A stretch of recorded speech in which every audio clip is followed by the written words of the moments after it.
So welcome back, everybody. And now we're moving on to module two. And the third chapter is going to be about exploring food system diversity and sustainable development goals. You will not only be listening to my lecture, but you will also be watching a video that is being narrated by Geoff Tansey, who's a food system scholar, and have also provided extra reading material to help solidify your understanding on the diversity that exists in your food systems. So what is a food system? Okay, basically includes all the entities and relationships, processes and infrastructures involved in feeding a population. And that would include farms and farmers that grow and harvest these crops, and also includes all the inputs and outputs needed to support farming from seed producers and equipment suppliers to your horticulturalists and entomologists that help with disease and pests. It also includes all the intermediate parts of food production, for example, your processing, packaging, transporting, marketing, and selling their inputs and outputs. Of course, it must also include consumption, whether that's done at home or in a restaurant, in schools or in airplanes with all these inputs and outputs. And finally, it must include the disposal of discarded food and food waste and other related items like packaging.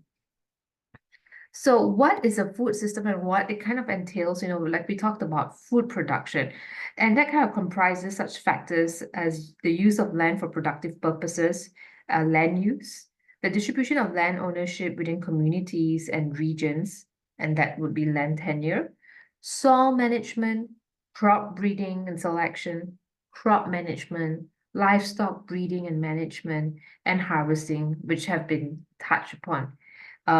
We also talk about, your food processing, because a lot of times, when we talk about harvesting various kinds of crops, we need to do extra processing and we talk about value addition. So we're kind of adding value to the products, especially when you talk about cocoa pods. You harvest these cocoa pods, but then, the end product is your chocolate. In terms of food distribution, it involves a series of post-harvest activities, including the processing, transporting, storage, packaging, and marketing of food, as well as activities related to household purchasing power, traditions of food use, including child feeding practices, food exchange, gift giving, and public food distribution. And then we have, your food consumption, and those involved in the preparation, processing, cooking food at home and in the community levels, as well as making household decision making regarding food, household food distribution processes and practices, cultural and individual food choices, and access to healthcare, sanitation, and knowledge. Also, we talked about waste management, and kind of not only how are you going to discard waste food, but also, packaging materials, your inputs and outputs. And basically all these components basically is what kind of make up your food system. And a lot of times when we talk about household decision-making behavior with regard to food, it's kind of influenced on nutritional knowledge and also cultural practices with regard to food allocation within the household, as well as purchasing power and also market prices. So other components of food systems can also include, communication and education. So basically, food systems are further embedded in environment and societies, thus both the natural and social political context, which differ according to a variety of factors such as agroecology, which we'll look into a little bit more in the next module, and climate, social aspects, economics, health, and policy. And the model that's presented in this figure is useful in conceptualizing the various activities that determine food security and nutritional well-being and the interactions that exist within the food system. It's important to keep in mind that food systems involves multiple scales, whether it's at a local level, government policies at a national scale, international research and technology development, which eventually have many impacts at a household scale, either in the form of livelihood of food producers. Basically, they gain their income from the food system and they also consume that food, and also from consumers around the world. So equally important is that we evaluate food systems based not only on your ability to deliver nutrition and health outcomes, but also the sustainability of natural resources and environment. So, for example, is your soil and water preserved? Are toxic pesticides managed so that they do not harm humans or other species? And we know that this criteria of environmental sustainability and health are the opposite end of the conveyor belt model of the food system. As you can see, where the food system conveyor belt can be said to deliver nutrition and health outcomes by transforming the inputs from natural resources and environments. So human health and environmental sustainability correspond roughly to the positive objectives that we conceive of for the human system and natural systems, respectively. And basically, the figure kind of shows how food systems are universal too and touch on all aspects of human societies. We are all participants in the food systems, where either we're involved in production, of consumers, in distribution, or in myriad number of ways. And so, it's very, very important to kind of emphasize again, the environmental, sustainability, health, and nutritional outcomes. So you might be thinking, one might reasonably invoke, Dickens in describing how this food system kind of existed today. It was the best of times. So there has been indisputable progress over the past 100 years, but there's also been backsliding in contemporary agri-food systems. And it's been utterly unsustainable with massive adverse spillover effects on the natural environment, public health, and social justice. And so when we talk about it, optimists and pessimists can each find support for their views in data when we talk about agri-food systems. And so while we talk about this, remarkable achievements and gains that occurred over the past century, exemplified by gains in maize or corn yields in the US, but also in terms of research and development that, yielded these gains. And it has literally been concentrated on a small number of crops, primarily your starchy cereals, for example, your maize, wheat, root and tubers like your potatoes and livestock. And while this has led to declining relative prices of the staple commodities as compared to nutrient-rich fruits, legumes, nuts, and vegetables that have received less research and development investment, and which few countries produce quantities sufficient to meet their population's dietary requirements.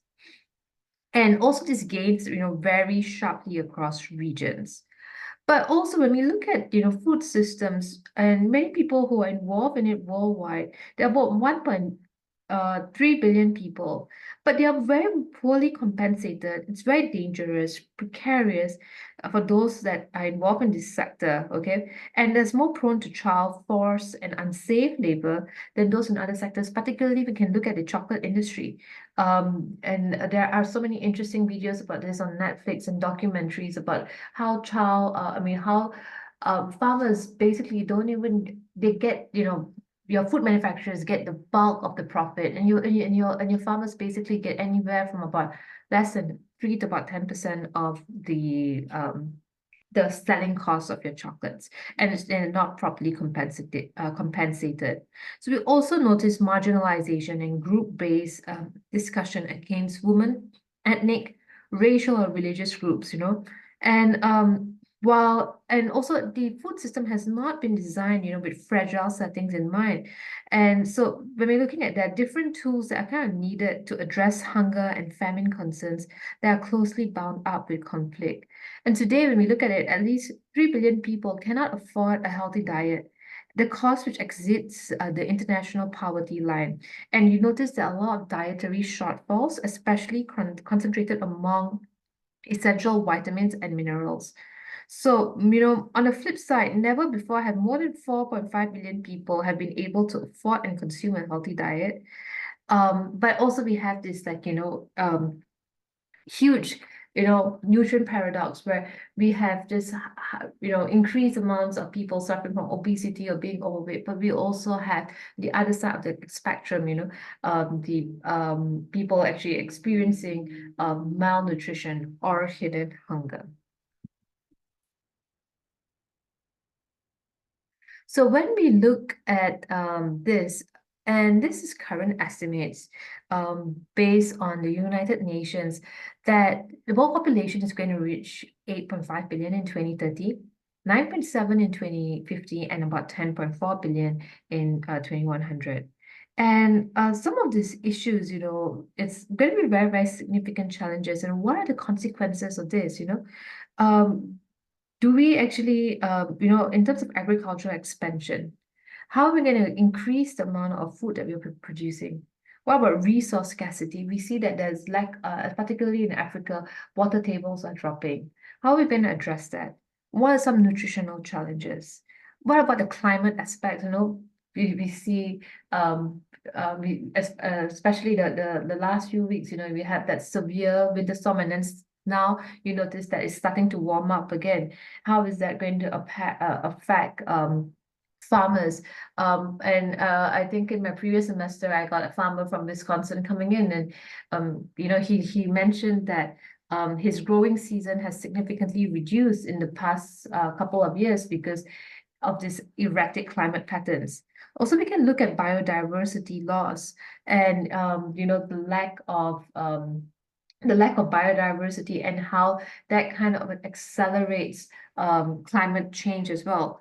We can also look at economic impact and how does that kind of affect food prices and trade. And so conservative estimates, when we're talking about this increase in population, we are kind of estimating that we need to grow about 60% more food to be able to feed the world population, and we have to reduce food waste as well. And there's this Thomas Malthus, and he was, back in he was actually kind of mentioning this in one of his reports that he made, that with population size has been increasing exponentially, but agricultural productivity has not increased significantly. However, he forgot to mention, and he forgot, I mean, this was back in the 1800s, and he kind of forgot that, and that he least expected that technology innovation would be around, and basically that's how we have kind of increased our the amount of food that we have grown. And so will technology help us again increase the amount of food, or are there different methods that we need to use, especially when we are looking at an increase in population size? So another thing that I want to kind of touch upon is how has COVID-19 affected food systems? A lot of countries had closed borders during that time. There were a lot of lockdowns and restrictions, which not only resulted in food wastage, but also make, not a lot of people lost their jobs and they were not able to afford food. And so, we can look at also, labor shortage that happened because of movement restrictions and health concerns. And that really did affect, planting, harvesting, and processing activities. We also saw food price volatility because of supply chain disruptions, coupled with increased demands for certain items, and that kind of contributed to fluctuation in food prices. We also saw a lot of food wastage because of disruptions that happened in transportation and distribution channels. So there was wastage at many stages of the supply chain. How it impacted small farmers because of market closures, like the Idaho potato farm, and he had to basically throw up all his potatoes because a lot of his potatoes were used for restaurants, but restaurants were not having the same demand, pre-COVID. We also noticed there was a shift in consumer behavior. People were starting to shop online more, focusing on essential goods, and so that kind of reshaped demand patterns.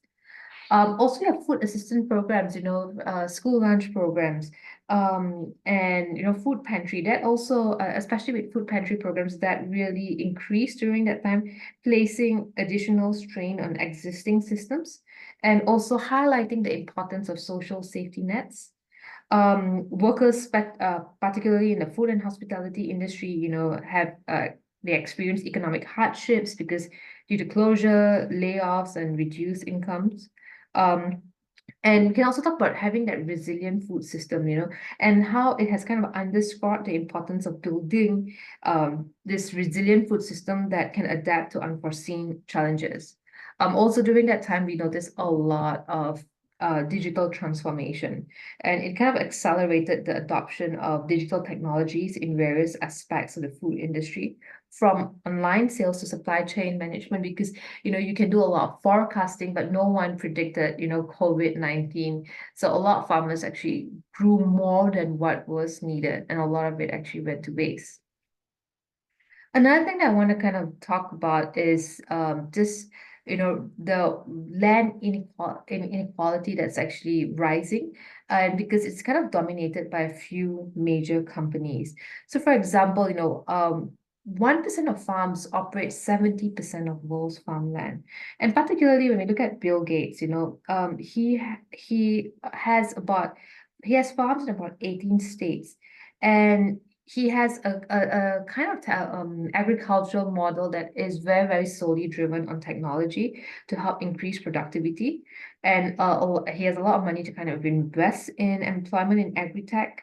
And even in America as well, the U.S. Department of Agriculture, in a recent report, has mentioned that about 30% of farmland owned, by landlords, they are not farmers themselves, and so there are a small number of buyers that exert power on a high number of sellers.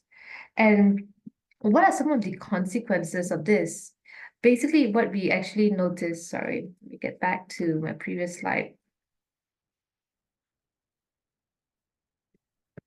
And what we actually noticed, some of these consequences of this, basically it really drives down prices for farmers, okay? It causes poverty, poor living conditions, displacement, definitely. And also the lack of opportunities, financial crisis, and debt and inflation. And so, why are the rich buying farmland? Because it's actually a good investment. We know that land is always going to increase in price. And a lot of times, a lot of farming that's kind of done in America is basically done by large, big corporations. So they basically put down their demands, and, farmers have to kind of meet them. And I do have an interesting video about this, about the meat packing industry over here in the US that you can actually watch. And we also have land grabbing, and this kind of refers to large-scale acquisition of land by governments, corporations, or individuals, and it's oftentimes for commercial purposes, agricultural expansion, or resource extraction.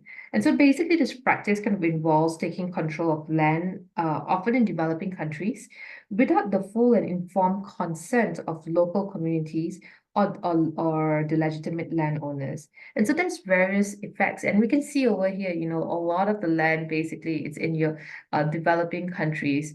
And a lot of the land is, a lot of land grabbing happens in Africa. So, and when I was in Japan as well, it was very surprising. A lot of corporations in Japan have land in Africa, and Japan is very much food insecure, as in they do not grow enough food for their population to meet their food population. So they rely a lot on they rely a lot on food imports, and so they started to expand into Africa to grow some crops to send it back, whether or not for manufacturing food, manufacturing products, or also for just supplying food back to Japan. And it's not just Japan, we see countries like, US as well, as you can see from the map over here.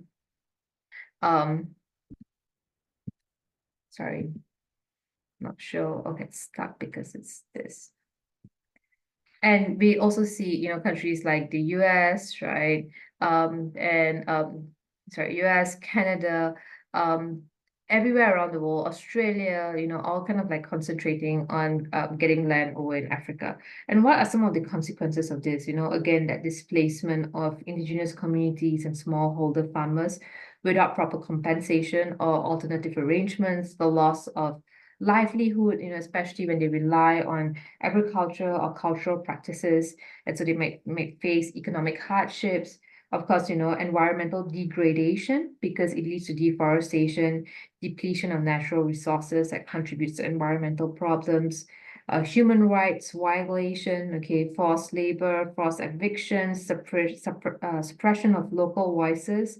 How does that all kind of impact food security?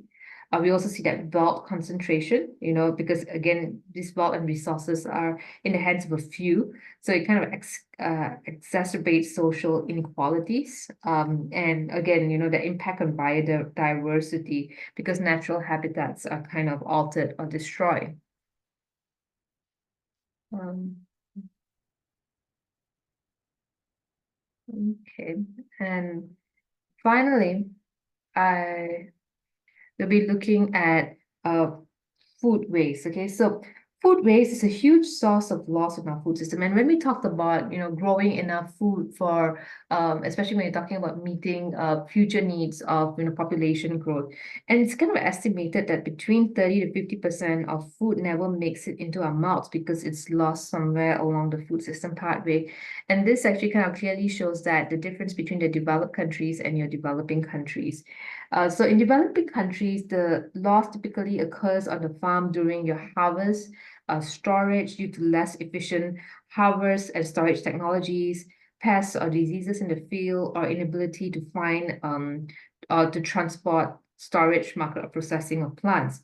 But once food is bought, most of it is consumed, okay? And as you can see here, very, very little is wasted, except in unusual circumstances, like, for example, a flood. So food is expensive in the developing world and typically amounts to a third or half of a family's income. So less is wasted by your consumers.